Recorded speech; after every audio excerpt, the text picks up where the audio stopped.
Olá, turma! Hoje nós iremos discutir sobre literatura de autoria feminina.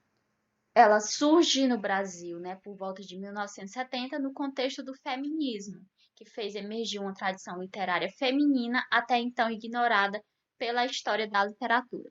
E aí eu pergunto a vocês, será se só a partir de 1970 as mulheres começaram a escrever no Brasil? Não, né? Mas aí tem toda uma questão que está relacionada a um outro momento da nossa literatura, que é o cânone literário. O que é que o cânone literário pregava? O que é que o cânone literário estabelecia em relação para alguém ser considerado um grande autor? Homem ocidental, branco, de classe média ou alta. E aí onde ficam as mulheres nessa situação? Ou seja, as mulheres simplesmente não se encaixavam nesse cânone, as mulheres simplesmente não eram consideradas como sujeitas que pudessem produzir textos literários. Então, quando nós falamos nessa escrita de autoria feminina, é importante de antemão colocarmos que as mulheres escreviam muito antes de 1970. No século XIX, ainda, nós tínhamos a Maria Firmina dos Reis, uma autora maranhense. Porém, essa questão de quando estudamos literatura, principalmente no manual didático, não vermos elas fazendo parte das escolas literárias como romantismo, parnasianismo e tantas outras, está relacionado com o que o modelo canônico propôs, certo? E aqui tem uma citação de Lobo, 1999, que dialoga um pouco com essas questões. Lobo vai dizer: não se pode ignorar que, por motivos mitológicos, antropológicos, sociológicos e históricos, a mulher foi excluída do mundo da escrita, só podendo introduzir seu nome na história europeia, por assim dizer, através de arestas e frestas que conseguiu abrir através de seu aprendizado de ler e escrever em conventos. E aí aqui vem uma outra discussão importante. Nós sabemos que, de acordo com o que diz a história, até do próprio feminismo, a mulher teve uma educação formal tardia. Então, se a mulher não tinha acesso à educação formal, se a mulher não sabia ler e escrever, como é que ela iria contar a sua própria história? Como é que ela iria produzir literatura? Então, aqui é um outro ponto que contribui para que as mulheres surjam na literatura tardiamente, ok? É interessante observarmos também como eram realizadas as críticas dos homens em relação às produções femininas. Nós temos aqui um trecho de um artigo de João do Rio, de 1911, que o título do artigo é Feminismo Ativo, que ele vai dizer: quando a fêmea de letras deixa o verso e embarafusta por outras dependências da complicada arte de escrever, as relações passam a calamidade. Porque escrevem essas senhoras? Ninguém o soube, ninguém o saberá.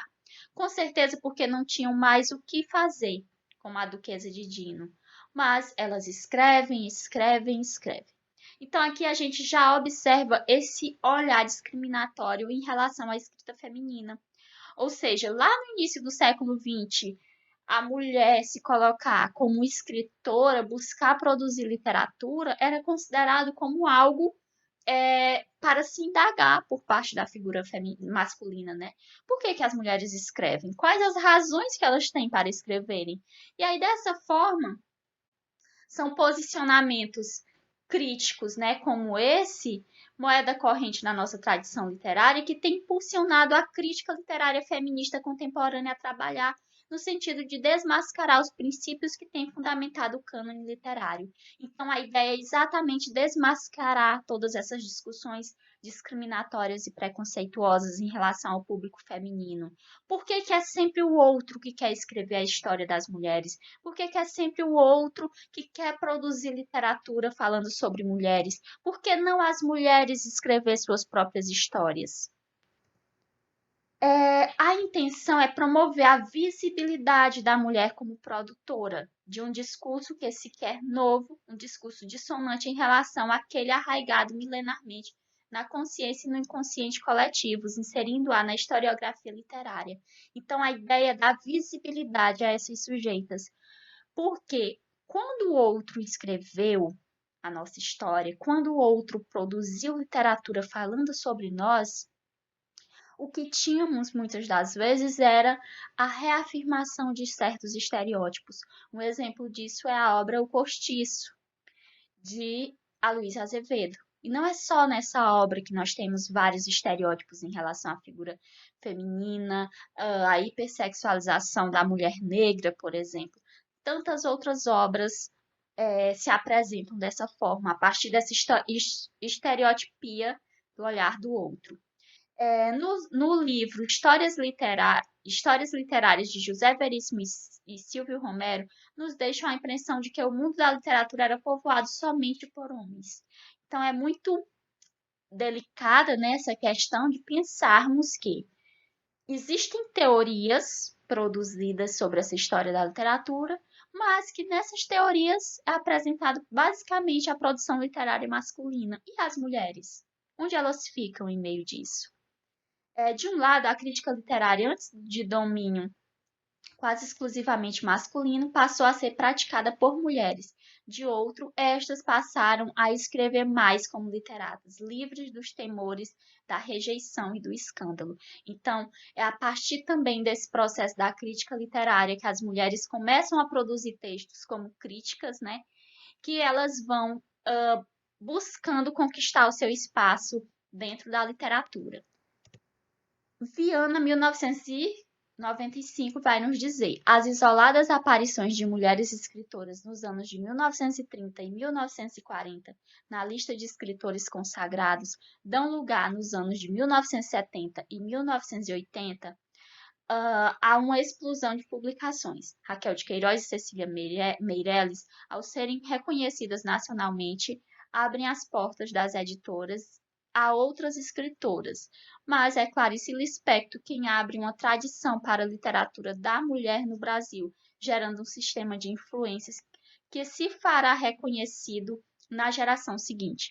Então, como eu já falei anteriormente, desde o século XIX, por exemplo, Maria Firmina dos Reis escrevia literatura.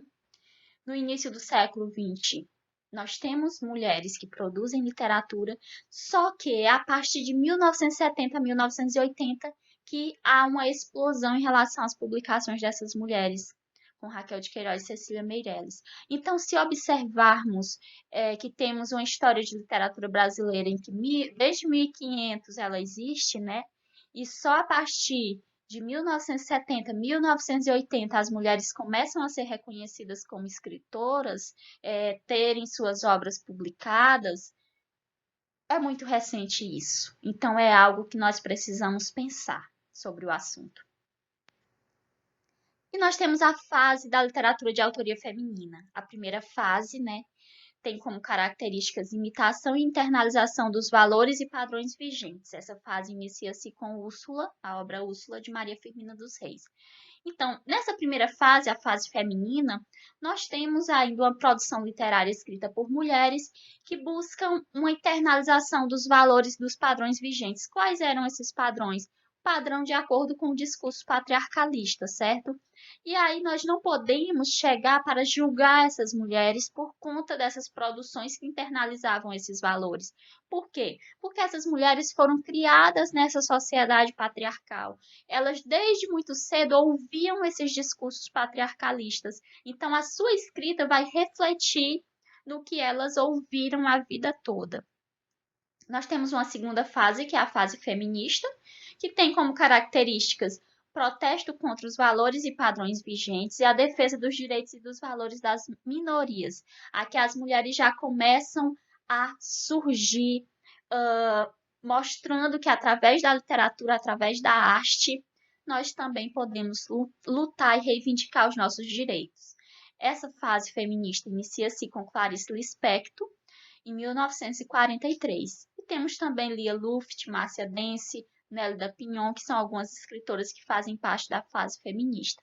E na fase fêmea ou mulher, nós temos a autodescoberta, a busca da identidade própria. Então, nessa fase, as mulheres já estão buscando essa autodescoberta, buscando essa identidade própria. Por quê?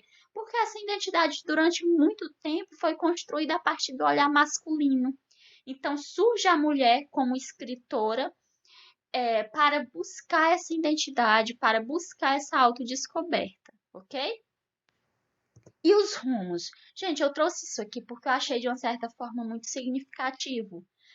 Se pensarmos um pouco sobre essa questão, que diante desse pequeno panorama que foi explanado aqui, da trajetória da literatura de autoria feminina no Brasil, pode-se dizer que se as vozes femininas, assim como as vozes das minorias étnicas e sexuais, estiveram por tanto tempo silenciadas no âmbito social e, consequentemente, na literatura, o final do século XX assistiu a uma considerável reviravolta nesses domínios. O reconhecimento institucional da existência da literatura escrita por mulheres como objeto legítimo de pesquisa. Então, isso já significa muito para nós mulheres.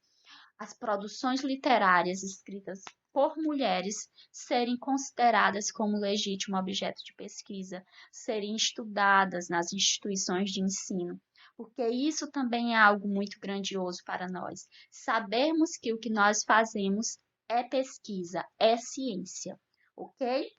Eu trouxe aqui um poema de Adélia Prado. Na verdade, esse poema é um intertexto. Ela produziu esse poema a partir do poema de Sete Faces de Carlos Drummond de Andrade. Tem como título Com Licença Poética.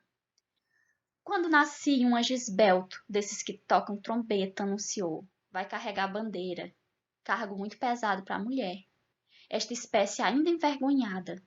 Aceito os subterfúgios que me cabem, sem precisar mentir. Não tão feia que não possa casar. Acho o Rio de Janeiro uma beleza, e ora sim, ora não, creio num parto sem dor. Mas o que sinto escrevo, cumpro a sina. Inauguro linhagens, fundo reinos. Dor não é amargura, minha tristeza não tem pedigree. Já a minha vontade de alegria, sua raiz vai ao meu mil avô. Vai ser coxo na vida, é maldição para homem. Mulher desdobrável, eu sou. Então, o que é que nós observamos aqui na sensibilidade poética de Adélia Prado? É que ela traz um pouco dessas questões femininas, né? Dessas questões que estão relacionadas ao sexo feminino, a questão do parto, mostrar um pouco que nós mulheres somos seres desdobráveis em várias, não é? Que quando ela nasceu, um anjo já anunciou, vai carregar a bandeira, que é um cargo muito pesado para mulheres. Então, ela traz um pouco dessas questões que estão relacionadas ao sexo feminino. E através da sensibilidade do seu poema, a gente pode observar também que se fosse um homem, né, produzindo sobre essas questões, com certeza não teria a mesma sensibilidade, certo? Então, essas eram as discussões que eu queria trazer para vocês. Essa foi a referência utilizada. E um abraço virtual a todos e todas.